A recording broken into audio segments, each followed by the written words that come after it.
I should say also on this question of the artifactual character of law, this is something on which John and I actually agree, despite the fact that we're on different sides of the inclusive-exclusive debate. So where I'm an inclusive legal positivist, and therefore I believe that moral principles, I'm talking about transcendent moral principles, can be among the norms of the legal system. So in one sense, I'm accepting that these norms themselves aren't dependent on what anyone thinks about them. So in one sense, I'm allowing in things that aren't artifactual. But the reason I nonetheless agree with John Gardner is that if insofar as they have that status, they have it only because legal officials treat these norms as determinative. And what treating these norms as determinative amounts to is something that depends on complex analyses of their discourse to determine whether they're invoking norms as the correct principles of morality, or whether they're invoking certain substantive principles irrespective of their correctness. They believe them to be correct, but they would insist on those principles in any event. So exactly when officials are incorporating moral principles into the repertoire of norms of their legal system is a complex matter that will certainly be partly empirical. But I maintain that in any event, insofar though I insist that moral principles can be among the norms of the legal system, insofar as they have that status, it will be because of features of officials' behavior and discourse. So to that extent, yes, I would agree with John Gardner that every element of a legal system will in an important sense be made rather than determined independently of what officials have done. Yes, well, in that sense, of course, I'm going to agree, and I don't know anyone who's going to disagree. If we're talking about what's going on, we'll always find evidence that people are doing it, and in that sense, it will always be made. But if you look one step further and ask why the people are doing it, why they're regularly doing it, and why when they do it with a sense that it's what they ought to have done, then I think you rapidly run out of it has been made, and that's all I need to say about it. Because in the last analysis, the fact that something was said in the past or done in the past is never a sufficient reason for any rational person to act. The idea that you just get an ought out of all these isn't, it has no rational claim on either us or judges or anybody else. So that's the sense in which I'm resisting the thought all laws are made and have all their legal character, including their binding force to judges, because and entirely because and solely because they've been made in some sense and articulated in the past.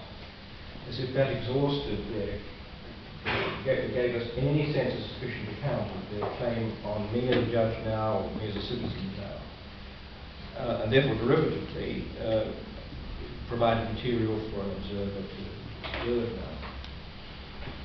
Well, I agree with you about that. I mean, that's a whole bunch of further questions, isn't it?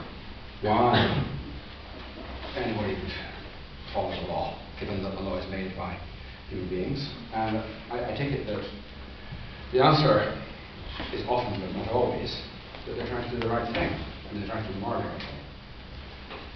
And in fact, I agree with you that that's not just often the answer, but that's in a way a more characteristic or typical kind of official behavior in the face of laws. Willed pronouncements to ask the question, what good would it do for me to stick with these standards, and to ask that question with a moral interest, because you're interested in doing the morally right thing. So all of that seems to me absolutely right. It's just it shows why I'm reluctant to have these positions or doctrines or propositions bundled into theories, because as soon as I say that I believe laws are made, by then I mean everything about the law is made, it's quickly the assumption that I believe some further things about why judges or other officials would be interested in them, would sign up to them. And sometimes I'm surprised by giving a different answer to that question from the one which my so-called theory is supposed to import. So yeah, so that's I think that so what I'm saying back to you there, John, is that as soon as you say that the law is made and that's all there is to it at all, because obviously that's not all there is to it. The law is made for reasons, and it's followed for reasons, and people are interested in it for reasons, and we've got to study those reasons too. We haven't gone anywhere near studying our subject matter. And those reasons, I think, are paradigmatically moral. And they're internal to the subject matter. Yeah, I mean, the bundling or labelling was done by people who, was first done by people who self-described as legal positivists or positivists and assailants or something. True. There wasn't a crowd of people out there called natural law theorists. The bad habit of labelling is introduced by one set of people in this, and I'm not going to label them further.